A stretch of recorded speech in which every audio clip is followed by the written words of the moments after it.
if you're playing the game alone and don't know how to get across Valheim's deadly plains. You need to know how to act in the situation. We therefore advise you to keep watching the way to survive the Plains Valheim. Before we move on, don't forget to drop a like. Don't forget to subscribe if you are new to the channel. By clicking the bell symbol, you may also enable post notification. Let's get started without further ado. Plains are the most challenging biome in Valheim, and they are home to many dangerous monsters such as the logs. On the other hand, the plain is quite frightening because it is home to the hostile creatures such as killer goblins and mosquitos, as well as the dragon boss.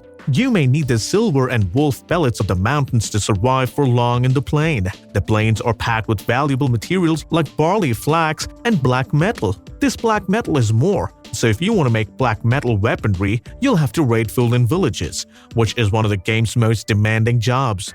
There are no deposits of black metal to be mined. It's all about combat on the plains, and claiming new items means you'll have to wipe out those monster towns at some point. You'll die soon and cruelly if you merely stumble into it, as you did with the previous sites you've visited.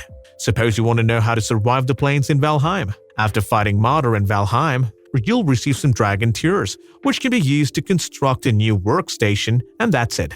There's no hint as to where you'll go next, but there's just one finished biome that we haven't yet visited. These are the things that to keep in mind if you want to know how to survive the plains in Valheim. We'll find and explore plains biomes, build a new base and increase comfort, raid Fuling Villages, build a blast furnace and process black metal, add barley and flax to your farm, build a spinning wheel to make linen thread, build a windmill to make barley flour, cook the best food in Valheim, and craft new weapons and armor along the way. Finally, we will go over how to find Yaglit's summoning altar. It's not easy and how to gather the fueling totems. You'll need to summon Yaglit as well as some strategies for defeating him. Players should first try their luck in other biomes before moving on to this level. Preparation is crucial in any new biome. Players must first build a safe base with an enclosed farm to live in. Finding a plains biomes display on your map as a tan tone.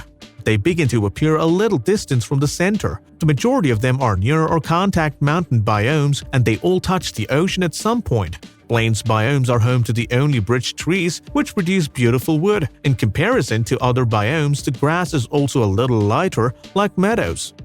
Build a plains biome camp near the shore. You'll be doing many constructing in the plains biomes. You'll also be farming several new plants that only grow in the plains biome, such as flax and barley, which require even more equipment to turn it into a suitable form. This necessitates the establishment of a garden as well as an additional infrastructure. We're implying that you'll need a much more permanent camp. You can ship metals and ores in and out of one built on plains biomes beach. With the numerous stables, upgrades, storage, and furniture, this is a considerable effort. Look for a location that offers access to various biomes. To manufacture bronze, you'll need copper from a black forest, iron from a marsh, and silver from a mountain. Making a port will assist you in moving a large amount of metal by ship, but having a variety of resources nearby will assist you in making quick excursions. Build an Artisan Table. Martyr's dragon tears allow you to create a new workspace. The Artisan Table, 2 dragon tears, 10 wood. The Artisan Table is the only purpose for dragon tears at this phase in Valheim's development. You won't be able to craft anything using the Artisan Table, but it will allow you to construct a blast furnace, a spinning wheel, and a windmill. You won't be able to create those other items for a time, but the Artisan Table is inexpensive, so get it out of the way while you store the dragon tears.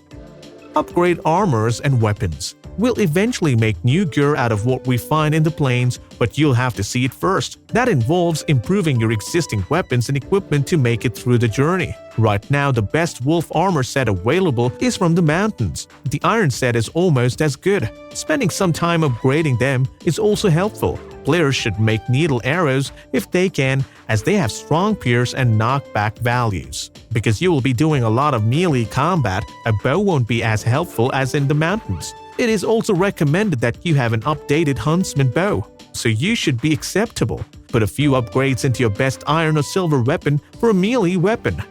In addition, the porcupine mace is an excellent all-round one-handed weapon for dealing with significant opponents. Gamers will almost certainly want a barrier to protect themselves from the nasty mosquito. Mosquitos are hell's fastest and deadliest mosquitoes. You can survive an attack or two if you have a good armor and a shield, but never underestimate them. They're manageable because they have low health. When you kill a mosquito, it will drop needles. You can build needle arrows with needles. 4 needles, 2 feathers. They're also a component of a weapon that we'll discuss later. In the plains, survivors will be able to make a lox cape. The lox is a new species added to the biome and offers the height required to complete the cape. The plains biome's lox is enormous, hairy beasts. They resemble a cross between a bantha and a dewback. You'll recognize these creatures if you found Haldor. Haldor has a tame lox named Holstein. Lox has a large health pool and deals a lot of damage. They do, however, drop lox meat and pelts when you take them down. On its own, the lox flesh is a delicious dish after you cook it at a cooking station. It tastes better in a lox meat pipe, but we're not quite there yet. Lox bullet can be turned into a lox rug, 4 lox pelts and a lox cape. 6 lox pelts to silver to improve comfort of your home. You can tame lox the same way you can tame boars. Cloudberries or barley should be fed to them, and they should be fenced in. However, they are not as effective as boars or wolves because they are prone to destroying round pole fences. You will need to construct stone walls. Finding a Fuling village. To find a goblin-like Fulings, you must travel to the plains, and you have to deal with swarms of them because they're the only source of metal in this environment. Black metal scrap. To become effectively invincible, use the forsaken power you earned from bone mass that pop a stamina portion and start swinging. Dealing with crowds will be considerably more accessible with a heavy weapon. At least 1 black metal scrap is always dropped by dead Fulings. Begin your search for constructions in the plains biome. Wood and leather are used to construct Fuling settlements.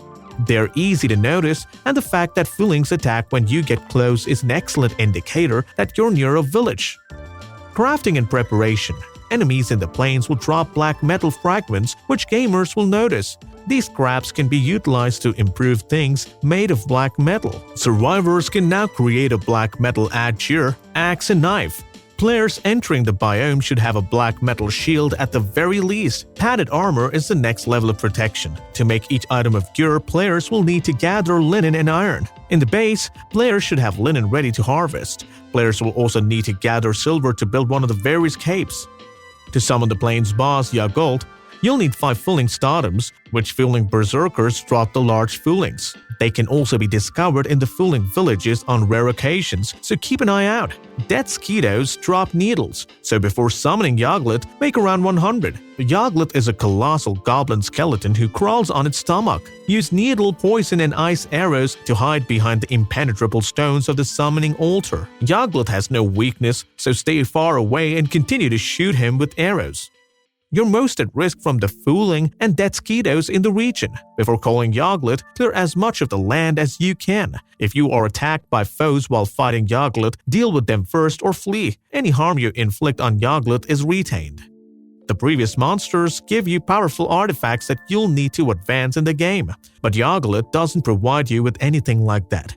This is the game's final level of progression until the Ashlands in the future. When you return Yaglit's prize to spawn, he gives you a Forsaken power. His Forsaken power reduces all elemental attacks damage for a short time. These are the valuable tips to survive the Plains Valheim. Guys, do comment after playing the game. That's all we have for you today, guys. Also, don't hesitate to thumbs up the video and subscribe for more entertaining content. And we'll see you again soon.